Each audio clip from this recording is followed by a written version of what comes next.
Dear reader, so far, from all the videos I've made about this book, video number 8 is the most crucial video of all, because it reveals the purpose of your natural instinct. I would say, to understand this part is vital, because it will make you understand the rest of the book, and your inner self more deeply. Please do not continue watching videos, or reading this book until you understand what the true meaning and purpose of our natural instinct. Thank you, your friend Jose Ramirez. How to become conscious of the mental problem.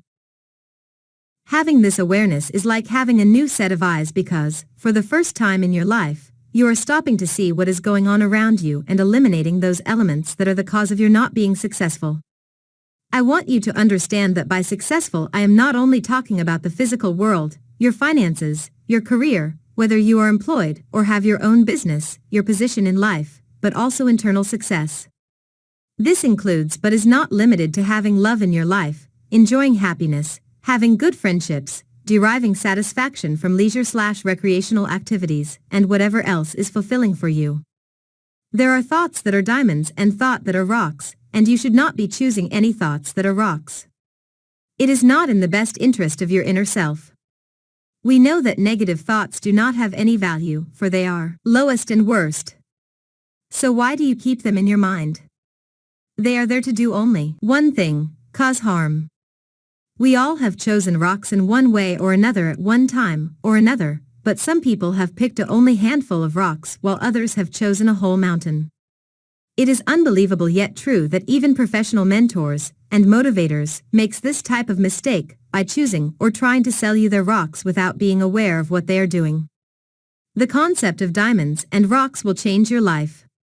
It has already changed mine. I got rid of rocks that were very old, which I had put into my mind without being aware of the harm they would create in my adult life. I now keep myself constantly aware of these rocks, not only in my physical world, but in my inner world as well. By being aware of them, I have rid myself of many rocks from both worlds.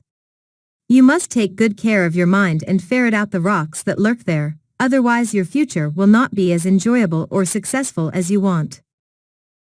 When we use the opposite of our natural instinct, or fail to follow our natural instinct, the results are not pleasing. Fortunately, fixing the problem is free, and of course it is in your best interest. It's logical, it makes sense not to have rocks in your mind. Before I started writing this book, I still had some thoughts that were rocks, which I had to eliminate before I began work on the book.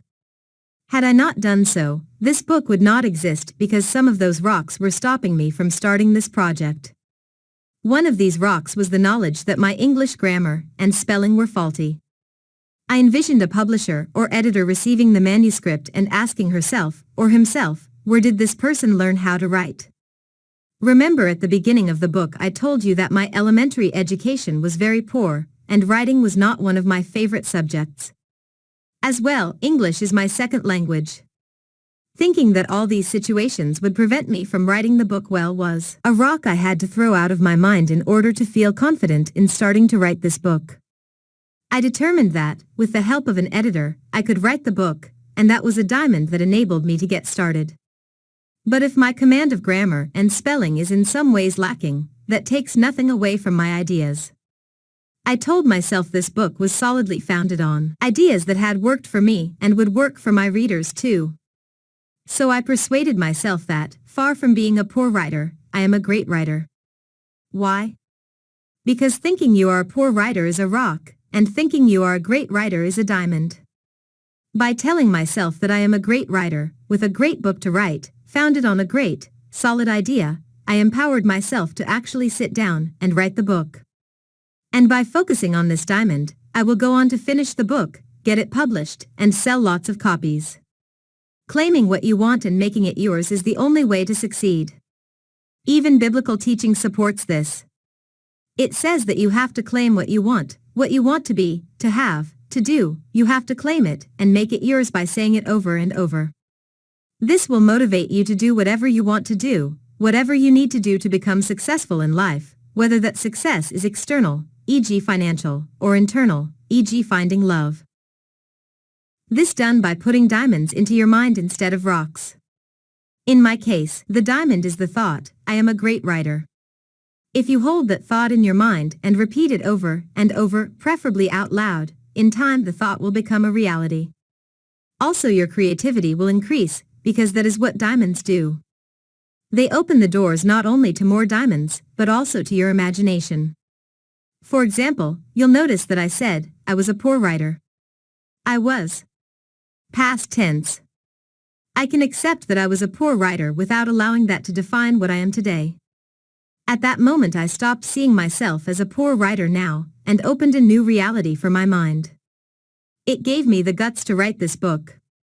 Do you see what the diamonds and rocks concept can do for you? I am no longer afraid to write, and what's more, I know there will be people who will help me to put this book together. I could create a rock that says there won't be anyone to help me with the book, but such a rock would stop me and take away my courage to write the book. A diamond, however, will set me down the path toward success. And, as you can see, I did reflect on the diamond and write the book. A diamond will create your dreams, while a rock will stop you and destroy your dreams.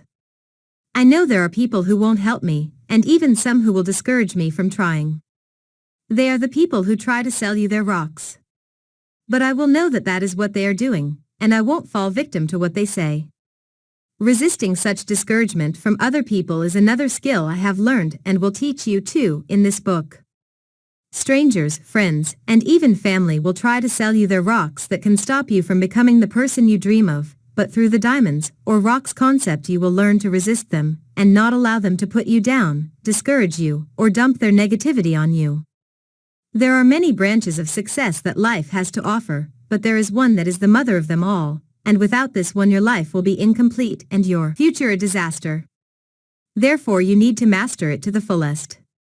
I am talking about your inner self. Each of us possesses an inner self, and if you are not aware of what these rocks are doing to you, your mind, your self-belief, your self-esteem, your self-confidence, you will be a victim. Your inner self is the most important thing of all. Why is it so critical? Because it balances everything around you, including both your physical or external world and your internal world.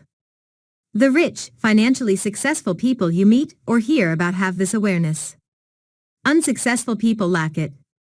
Your mind knows the difference between positive and negative intention, and any violation of your intention is like a negative withdrawal from your inner bank that works against you. When your intention is used correctly, happiness will flow.